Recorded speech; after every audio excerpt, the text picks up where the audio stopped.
Olá, pessoal. Vocês que gostam de ouvir a palavra de Deus através dos meus vídeos, por favor, inscrevam-se no meu canal do YouTube.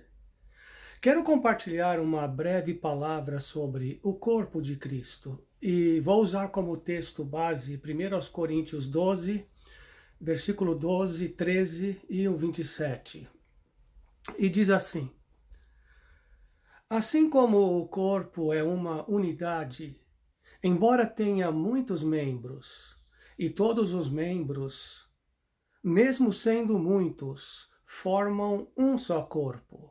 Assim também com respeito a Cristo.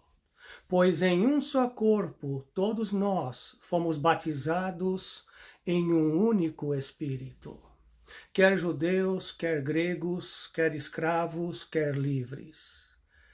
E a todos nós foi dado beber de um único Espírito. Ora, vocês são o corpo de Cristo, e cada um de vocês, individualmente, é membro desse corpo. O que podemos extrair de maneira resumida desse texto? Número 1. O corpo é um apenas, um só corpo. Número 2. Esse corpo é composto de vários e diferentes membros, e eles juntos formam o corpo. Por isso, nenhum membro é o corpo sozinho. Número 3. Um membro fora do corpo deixa de receber as ordens da cabeça, do cérebro. Você só pode estar sujeito à cabeça se você estiver ligado ao corpo. E estando ligado ao corpo, você está debaixo de uma sujeição orgânica natural, simplesmente porque você faz parte do corpo. Assim é o corpo. Existem muitos achismos hoje em dia no que diz respeito ao corpo de Cristo. Eu acho aquilo outro. Em primeiro lugar, o corpo de Cristo, que é a sua igreja, não é uma organização registrada em cartório. Aliás, a igreja do Senhor Jesus não precisa de nenhuma parafernália organizacional. E eu vou mais longe ainda. Se nunca houvesse instituição católica ou qualquer denominação evangélica, a igreja, mesmo assim, estaria viva e ativa na face da terra. Sabe por quê? Porque o seu fundador disse que nada prevaleceria contra a sua igreja. Ele disse: as portas do inferno não prevalecerão contra a minha igreja. Veja países comunistas e muçulmanos, que são verdadeiros impérios das trevas. Mas sabe de uma coisa? A igreja, que é o corpo de Cristo, está presente nesses países. Por quê? Porque ela é um organismo vivo e não uma organização registrada em cartório. É claro que, dependendo da lei de cada país, seja necessário você ter algo registrado para poder funcionar de forma pública com ajuntamento de pessoas. Mas a igreja não é um nome jurídico registrado em cartório, não. A igreja são pessoas e continuaria existindo, mesmo que, de alguma forma, fossem proibidas reuniões públicas. Em outras palavras, a igreja do Senhor, para ser igreja, não depende de liberdade de religião ou de repressão à liberdade de expressão. Nenhum nem outro.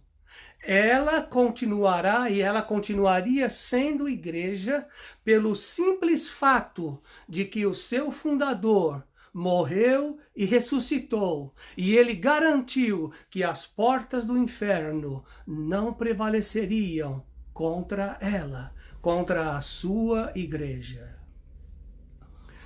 Vejo pessoas na internet com medo do comunismo e dizendo: como que vamos ficar? Como que vamos ficar? Não interessa como vamos ficar.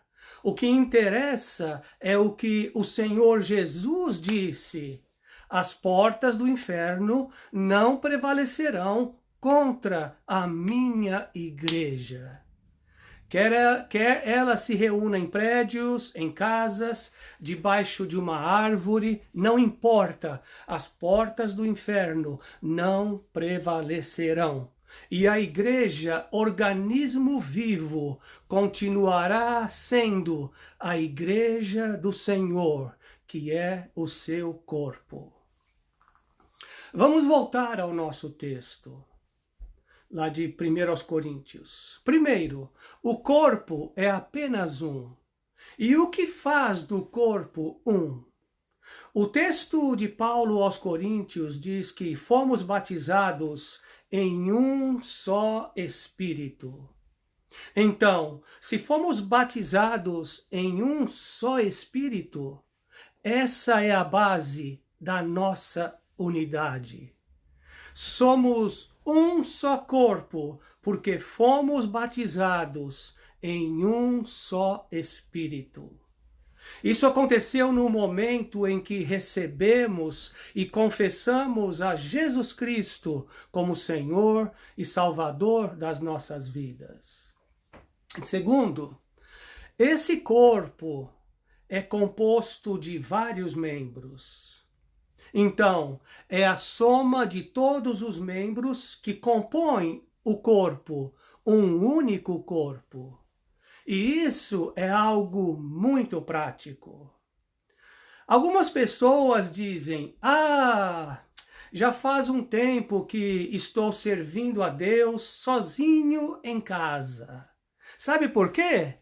Me cansei de tanta hipocrisia, de tanta dissensão, de tanta inveja, ciúmes, um querendo ser mais do que o outro e tralalala. Vocês já ouviram isso? Eu tenho algo para te dizer. Primeiro, servir a Deus com essa atitude não é servir a Deus. Segundo, ninguém pode ser igreja sozinho. Um membro não pode dizer, eu sou igreja. Não. Sozinho você pode ser qualquer coisa menos igreja.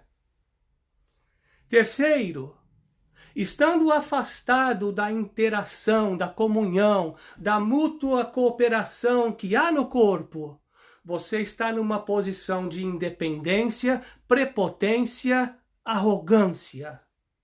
Afinal de contas, você não precisa de ninguém para ser igreja, não é verdade? Quanta pretensão, quanta petulância, ao ponto de se achar que não precisa do corpo, dos irmãos.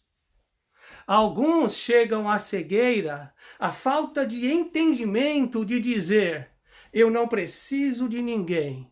Jesus é o meu pastor. Eu só tenho Deus e mais ninguém. Isso parece tão espiritual, mas não há nada mais arrogante do que isso. Escuta bem, se você se isola do corpo, você se isola do cabeça. Por quê? Porque os membros do corpo estão ligados uns aos outros e todos estão ligados ao cabeça, que é Cristo. Então, com todos os problemas que cada membro do corpo possa ter, a realidade é que todos fazem parte do mesmo corpo e todos estão num processo de tratamento mútuo para serem moldados, formados à imagem de Cristo. Em outras palavras, todos nós estamos em obra. Então, volte a se reunir. Volte a interagir com teus irmãos no corpo de Cristo. Saia desse engano. Você não é uma ilha. Agora, terceiro e último ponto. Um membro fora do corpo deixa de receber as ordens da cabeça, do cérebro. Você só pode estar sujeito à cabeça se você estiver ligado ao corpo. E estando ligado ao corpo, você está debaixo de uma sujeição orgânica, natural, uns aos outros e a Cristo. Simplesmente porque você faz parte do corpo. Assim é o corpo. Me diga uma coisa, pense comigo. O que acontece se um membro do nosso corpo, por exemplo, a minha mão, esse membro for cortado e colocado de lado? Bom, sem falar que esse membro logo vai morrer. Esse membro não será capaz de receber o comando do cérebro, da cabeça. Esse membro será incapaz de se sujeitar à cabeça, que é Cristo. Por mais que você fale e filosofe, se você não estiver ligado ao corpo, você também não está em Cristo. Por quê? Porque ele é o cabeça do corpo, que é a sua igreja. Por favor, entenda de uma vez por todas. Cristo e sua igreja são inseparáveis. Não tem como você fazer parte da igreja, do corpo, sem os seus irmãos e irmãs em Cristo. Nós todos formamos o corpo. Nós todos somos a igreja. Ora, vocês são o corpo de Cristo e cada um de vocês, individualmente, é membro desse corpo. Fiquem na paz.